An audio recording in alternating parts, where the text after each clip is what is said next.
Meu pai tocou a campainha, meu marido estava na sala e meu marido foi todo feliz e pimpões pra poder abrir a porta pro meu pai. E eu não tava entendendo o porquê daquela felicidade, sabe? Aí meu pai entrou, perguntou se ele já tinha se arrumado. Meu marido falou que já tinha tomado banho, tava todo perfumado, realmente parecendo que ele ia sair, mas quando eu perguntei, ele falou que ia ficar em casa. E aí o meu pai falou: então vamos que eu vim te buscar.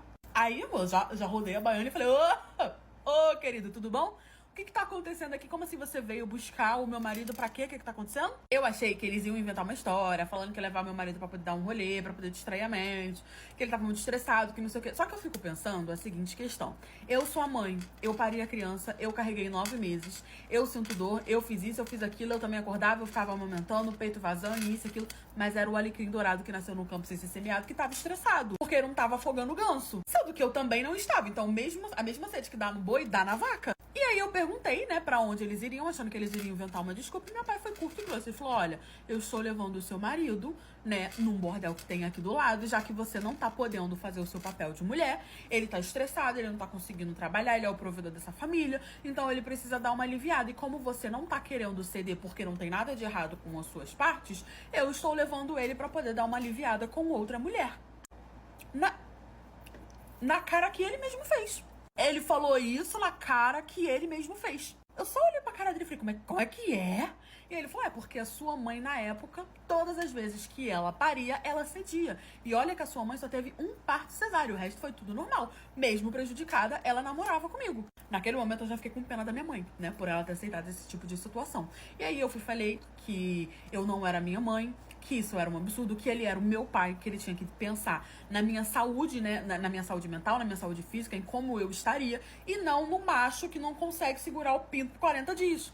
E meu pai falando que não, que ele tinha consideração pelo meu marido como se fosse filho dele também, que não ia deixar o filho dele passar uma situação dessa, porque eu não era uma boa esposa.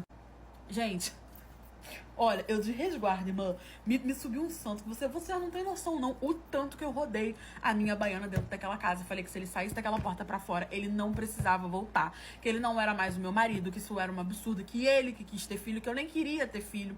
Que ele tinha que esperar o meu momento, que ele tinha que ser um marido decente. Que se ele pensou em aceitar isso, eu não ia mais ficar com ele. E aí ele começou a chorar, falando que não sabia, que meu pai tinha falado que ia levar ele pra tomar uma cerveja, que não sei o que não sei o que lá, que ele não queria, que não era isso que ele queria, que ele só queria que eu cedesse, tudo, lá, que não era culpa dele. E aí o meu pai falou que realmente teve essa ideia quando ele foi lá e desabafou com meu pai, que eu não tava querendo mais ficar com ele.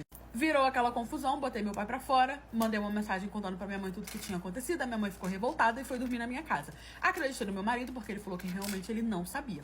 2 dias depois eu peguei uma conversa no telefone do meu marido, onde ele e o meu pai estavam sim combinando de ir desse bordel. Então, quando meu pai veio buscar ele, ele já sabia. E como virou toda aquela confusão, que ele chorou, fez o teatro dele, que eu não aceitei, que ele não achou que eu fosse me separar dele, ele falou pro meu pai que era pra eles irem escondido, que ia falar que ia fazer não sei o que eles podiam ir. Terminei meu casamento, tinha acabado de ganhar meu neném, coloquei ele na justiça, pedi pensão, ele paga uma pensão muito boa, voltei pro meu trabalho. Atualmente a minha filha está com 3 anos e eu tô conhecendo outra pessoa. O meu pai, eu não falo mais com ele, e esse foi meu querido pai do ano.